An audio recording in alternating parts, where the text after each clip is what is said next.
Olá a todos, bem-vindo ao vídeo do Golperi dessa semana.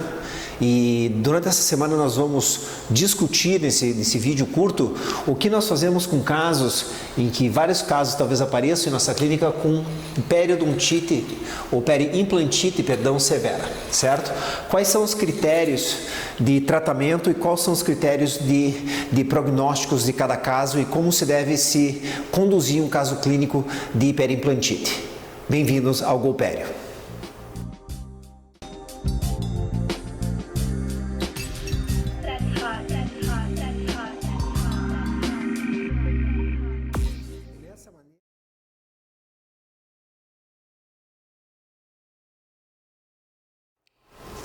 Então, para estudarmos um pouco como que acontece a periimplantite e seu prognóstico, nós vamos ter que ver como que esse processo se dá continuidade. Depois da colocação da coroas, nós sabemos que parte da superfície rugosa, na qual todos os implantes hoje se encontram dessa forma, uma superfície rugosa para uma ósseo-integração mais eficaz, vamos dizer, em termos de osso e implante contato, essa coroa ela vai sofrer tanto forças axiais quanto forças laterais.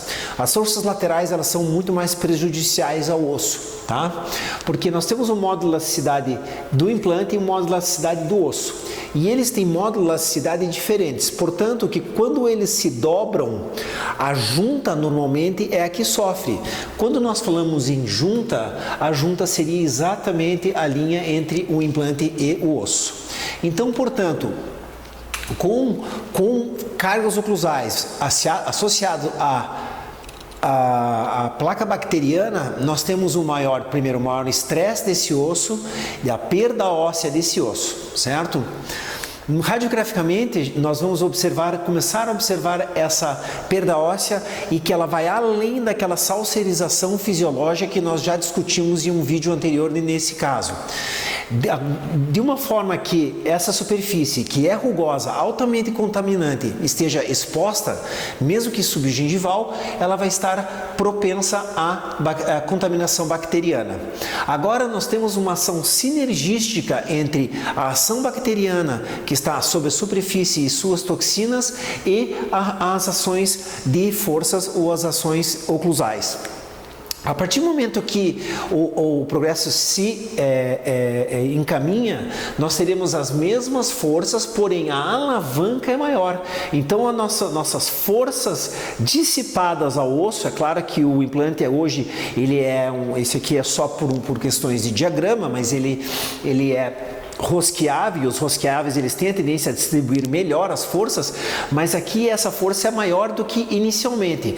Então, se nós vemos um paciente já com uma perda óssea e com uma proporção coroa-implante menor, a chance de ter um tratamento e um prognóstico se torna cada vez menor.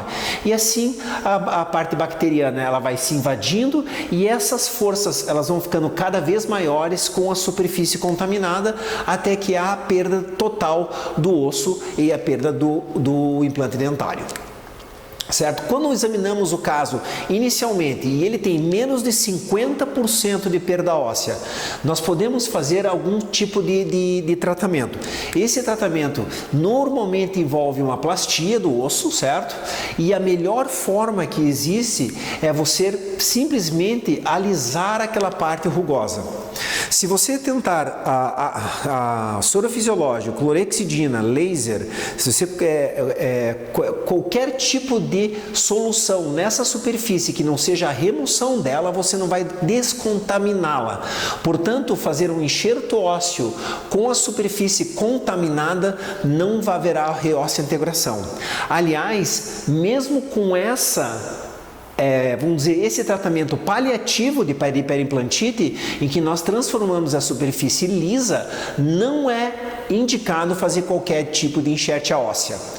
Então, se você ver um paciente com periimplantite, defeitos verticais, a melhor forma é fazer uma plastia se não alcançou 50% do seu corpo. A partir do momento que nós atingimos 50% de perda óssea, e mesmo aqui uma demonstração da enxerte óssea, que acontece 12 meses depois que você faz uma enxerte óssea sem descontaminação, você vai ter a progressão da doença.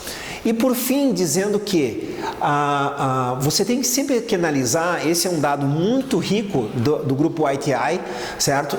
De analisar como que acontece o sucesso de pessoas que recebem implantes, porém antes tiveram propensão à doença periodontal, ou seja, geneticamente tem a propensão à doença periodontal, a aqueles que não.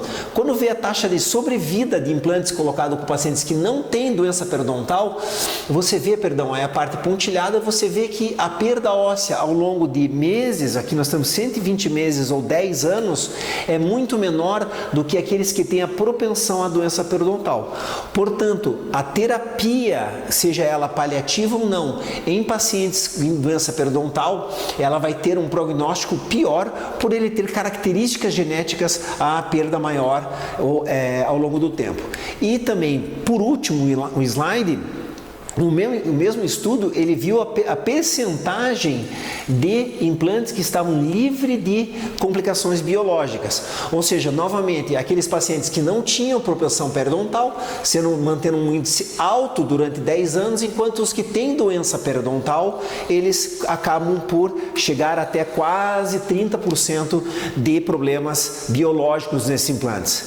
Portanto, pense antes de você remover um implante em um paciente periodontal para se inserir um implante. Desculpe, remover um dente para inserir um implante. Um dente é facilmente mantido através do processo de manutenção periodontal, enquanto uma periimplantite ela é um processo em que, uma vez que se instala, é muito difícil sua progressão e a substituição desse implante é quase que necessária. Obrigado por ouvir nós novamente e nos vemos na próxima semana.